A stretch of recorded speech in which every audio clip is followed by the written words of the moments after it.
minha gente boa, querida, paz do Senhor Jesus para todos vocês. Graças a Deus nós estamos para mais uma leitura, mais um capítulo do Evangelho de Lucas e nós somos gratos a Deus por essa oportunidade. Estou feliz em poder retomar a leitura todos os dias, né? Na verdade, aqui é como se fosse uma pílula de conhecimento, uma pílula de liberdade. Todos os dias nós tomamos uma pílula do Evangelho e isso vai nos trazendo tranquilidade, consolo, conforto, alegria e que Deus possa continuar te abençoando em todas as áreas, tá?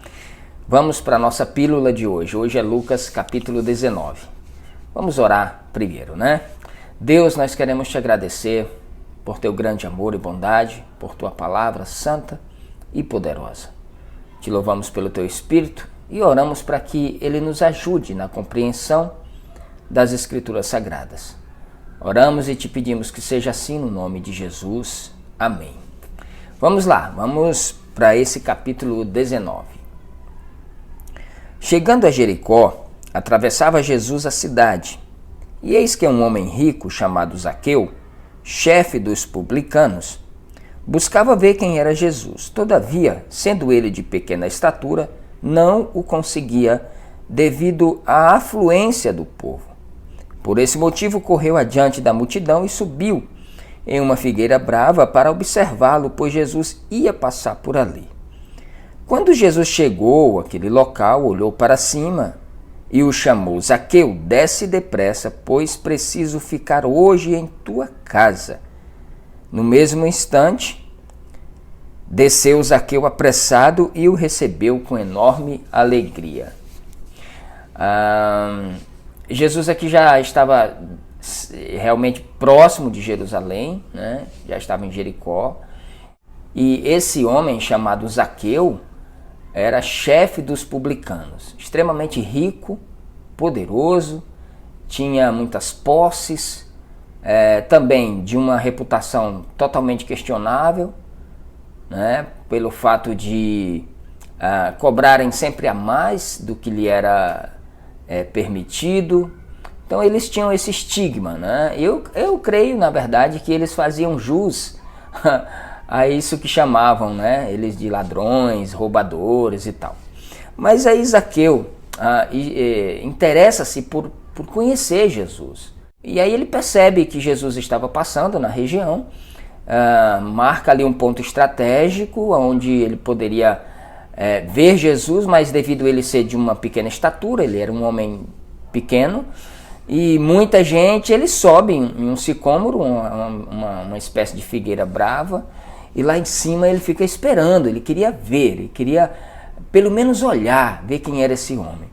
E aí Jesus chega embaixo da figueira, olha para cima, chama ele pelo nome e diz: Zaqueu, hoje eu quero ir para sua casa, quero pernoitar na sua casa, eu quero pousar na sua casa.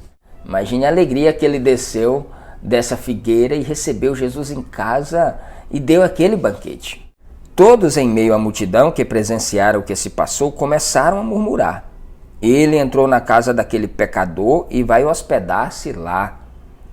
Então Zaqueu tomou a palavra e comunicou a Jesus: eis a metade dos meus bens, Senhor, que estou doando aos pobres, e se de alguém extorquir alguma coisa, devolverei 4 vezes mais.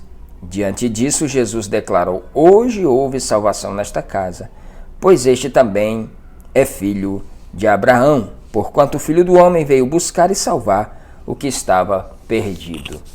Então, a presença de Jesus ali, ela fez com que das entranhas de Zaqueu pudesse brotar ali um arrependimento sincero e profundo. E ali não foi imposição, não foi um pedido de Jesus, não, foi um desejo dele. Porque quando a gente se depara com Jesus, quando Jesus vem para pousar na nossa vida, na nossa casa, ele revela os nossos melhores sentimentos. Jesus revela, faz surgir o que há de melhor em nós. E aí Zaqueu disse: Senhor, eu estou disposto a pegar metade dos meus bens, distribuir aos pobres. E se eu tenho defraudado alguém, eu quero restituir quadruplicado, eu estou entusiasmado com o Senhor. E aí a gente observa que esta decisão de Zaqueu não foi para comprar nada, foi apenas um gesto de gratidão por aquilo que ele estava sentindo e por ele receber Jesus. A questão é que quando Jesus entra na casa dele, muitos fariseus ficaram questionando porque Jesus entrou na casa daquele homem. Imagine aí hoje no meio político, sei lá, ou no meio aí criminal, mais no meio político, que esses crimes dos publicanos eram baseados em crimes do colarinho branco. Imagine hoje alguém bem corrupto aí, chefe dos corruptos, não é?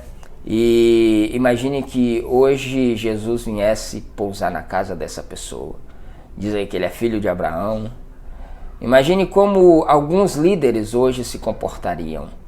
E você, como se comportaria vendo que Jesus entrou na casa de um homem extremamente pecador para hospedar-se lá? O que você diria? O que nós deveríamos dizer é que o Filho do Homem veio buscar e salvar o que se havia perdido. Isso é o que tem que estar nos nossos lábios. Estando eles a ouvi-lo, Jesus passou e expôs-lhe uma parábola, visto estar próximo de Jerusalém, e o povo imaginar que o reino de Deus ia se estabelecer ali a qualquer momento. Então Jesus percebe que cada vez que ele se aproximava de Jerusalém, a multidão aumentava, muita gente surgia, e inclusive os discípulos acreditavam perfeitamente que Jesus se insurgiria ali para tomar todo o sistema, para estabelecer-se ali em Jerusalém com seus poderes e governar tudo e libertar Israel do poder de Roma. Mas aí Jesus propôs essa parábola.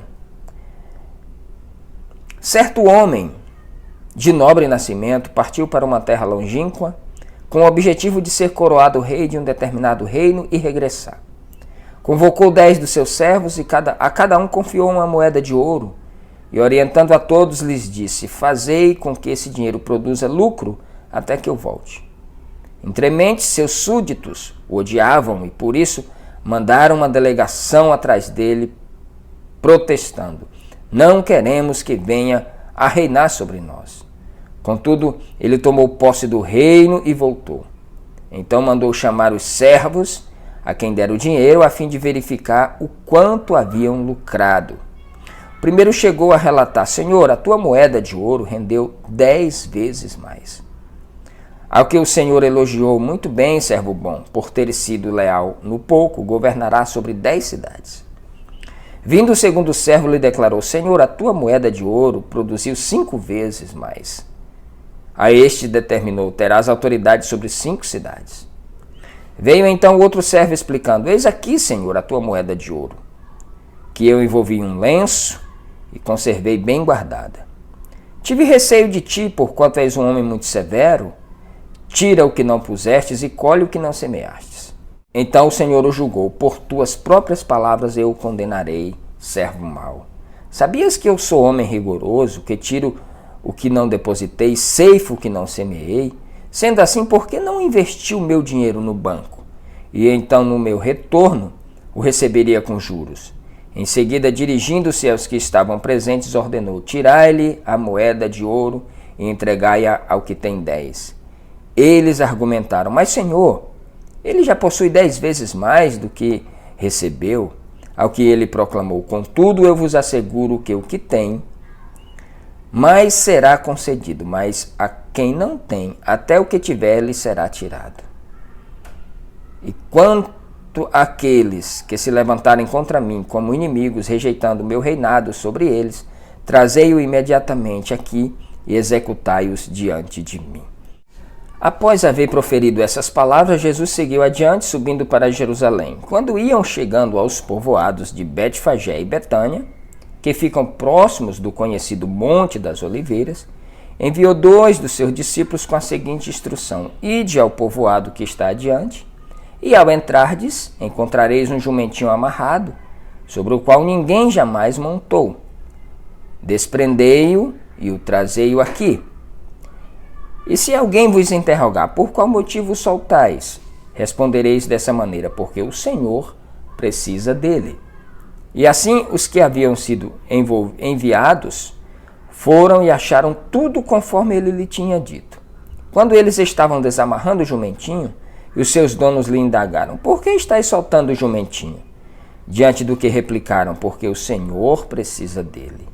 Então puderam trazê-lo até Jesus, colocar os mantos de montaria sobre o jumentinho e ajudaram Jesus a montá-lo. E assim, enquanto ele seguia em procissão, o povo estendia os seus mantos pelo caminho. Ao chegar próximo da descida do Monte das Oliveiras, toda a multidão dos discípulos começou a louvar a Deus com grande alegria e em alta voz por todos os milagres que haviam visto e exclamavam, bendito o Rei que vem em nome do Senhor, paz no céu e glória nas maiores alturas. Porém, alguns dos fariseus que estavam no meio da grande multidão sugeriram a Jesus, mestre, repreende os teus discípulos. Mestre, manda esse povo calar a boca. Para que essa gritaria toda? Jesus, entretanto, lhes afirmou, eu vos asseguro, se eles se calarem, as próprias pedras clamarão. Quando ia chegando, assim que viu a cidade, Jesus começou a chorar sobre ela. Aliás, no termo original, dá uma impressão de soluçar sobre ela. Jesus chora copiosamente aqui sobre Jerusalém. E proclamou, se tu compreendesses esse dia. Sim, tu também, o que traz paz. No entanto, agora isto está encoberto também aos teus olhos. Virão dias em que os teus inimigos te cercarão de trincheiras e por todos os lados te ameaçarão, apertando grande cerco contra ti. Também lançarão por terra tu e os teus filhos que estão dentro de ti. Não deixarão em ti pedra sobre pedra, porque não reconheceste a maravilhosa oportunidade que tivestes com a visitação de Deus. Que profecia tremenda essa que Jesus profere sobre Jerusalém, com dor no coração, com soluços. Ele disse, Jerusalém, se tu conhecesses esta visitação, se tu compreendesse quem é que está entrando aqui nesse momento, nesta hora. É muito triste a gente não compreender a visitação do Senhor na nossa vida. Tenha muito cuidado para jamais ser ingrato com a visitação de Deus em forma de perdão, de graça, de amor, de aconchego, de consolo, de misericórdia na sua vida. Mais tarde, entrando no templo, começou a expulsar os que ali estavam negociando. Repreendendo-os, está escrito, a minha casa será a casa de oração, porém vós o transformastes num covil de estelionatários. Todos os dias Jesus ensinava no templo, entretanto, os chefes dos sacerdotes, os mestres da lei e os líderes do povo tramavam algo para destruí-lo. Contudo, não conseguiam encontrar um meio para executar seus planos, pois todo o povo estava absolutamente sob o domínio das suas palavras.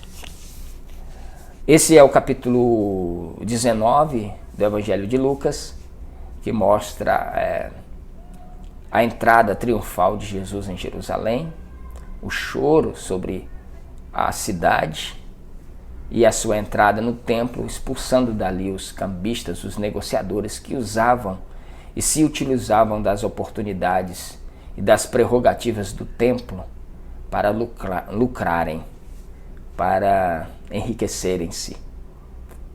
E ainda hoje o evangelho continua o mesmo. Ainda hoje a casa de Deus é casa de oração. Qualquer um outro objetivo que tenham aí transformado o evangelho, a casa de Deus, sofrerá a mesma condenação da qual Jesus condenou esses estelionatários aqui que estavam vendendo os sacramentos. Que Deus nos dê graça, que Deus nos ajude a enfrentar todos esses cambistas e negociadores do evangelho. Que Ele nos dê sabedoria para jamais negociar aquilo que não pode ser negociado. Ele é de graça. E essa graça nos alcançou. Que Deus abençoe você. Em nome de Jesus, a gente se vê amanhã. Até lá.